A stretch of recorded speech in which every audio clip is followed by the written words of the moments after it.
Week 3 of the fantasy football season, and here's a few defense DST units I looked at off the way this week. The first one, the Tampa Bay Buccaneers. So the Bucs so far haven't done much in the early going, but is a streaming option week 3 versus the Broncos. One of the worst offenses in all pro football. I think, especially at a home game, this Tampa Bay team is going to get off to an early start scoring the football. They're going to make Denver one-dimensional and make Bo Nix try to beat them down the field. And that's where Tampa, I think, is going to kick it into gear and have a good game. So week 2 with Detroit, decent ball game, 16 points allowed, 2 interceptions in that one. But in terms of putting up fantasy points, they didn't do much. But like I said, is a streaming option this week in a great matchup versus the Broncos. They're available in 95% of fantasy leagues. The next defense DST is the Las Vegas Raiders. So the Vegas Raiders, what an upset victory it was for them going into Baltimore. After week 1, they lost pretty handily at the Los Angeles Chargers. So as a 1-week streaming option, I think the Raiders could be a decent option for fantasy owners. Available in tons of fantasy leagues at 93%.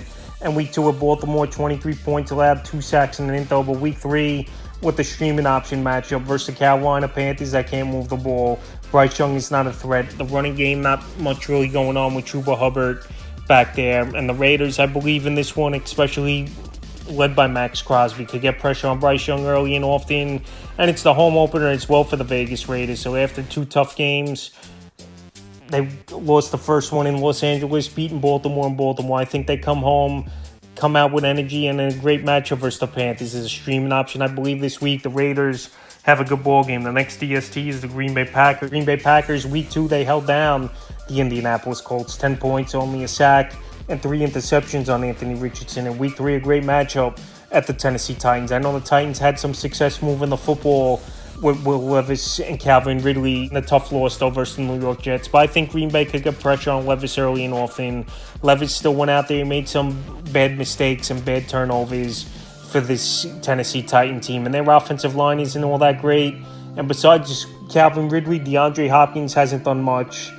Tony Pollard's looked decent. But I believe this Green Bay defense, especially if they get Jordan Love back in this game somehow, they're going to be fired up and go out there and play good football. So this week with a good matchup and as a streaming option, I like Green Bay, available in 84% of fantasy leagues. Next DST is the Cincinnati Bengals. Thought Cincinnati did decent in a tough matchup at the Kansas City Chiefs. 20 points allowed in week 2, 2 sacks, 2 interceptions, a fumble recovery. And week 3, a good matchup versus the Commanders, where they've had trouble moving the football up and down the field consistently. Even though I like Jaden Daniels a lot this season to be pretty solid for fantasy owners and to take steps as the weeks go on for this Commander team. But Monday Night Football, after a tough loss in a game that they had, Cincinnati, but a bad penalty towards the end cost them the ball game. I think they're going to go out there, and this defense is really going to take it out on this Washington Commander team and get to Jaden Daniels early and often. Try to shut down the running game, even though Brian Robinson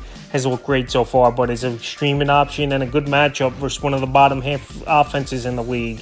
Cincinnati available in 80% of fantasy leagues. And the final defense DST I looked at off the wall is the Seattle Seahawks. So the Seahawks, so far, they've been in the middle of the pack defense in the early going, but another decent matchup versus the Dolphins, where I'm expecting Tua not to play, and it'll be, I think, absurd if Tua right away, after a concussion like that, comes back and plays in week 3. It's already been said that Tua has no plans to retire, but if he came back in week 3, very shocking and very risky, I believe, in my opinion. So the first couple weeks for Seattle, week 1 versus Denver, 16 points allowed, 2 sacks, 2 INTs. And week 2 with New England in an overtime victory, 20 points allowed, 3 sacks, a block kick. But Skylar Thompson, if he's starting for Miami, I believe the Seattle defense could go out there and make some plays. I'm not saying they're going to shut out Miami, because you still got amazing playmakers, Tyreek Hill, Devon Achane, Jalen Waddle, where those players are going to go out there and put points on the board, even if it's at a little bit. But I believe they could create turnovers on Thompson and get to him a few times. Available in 59%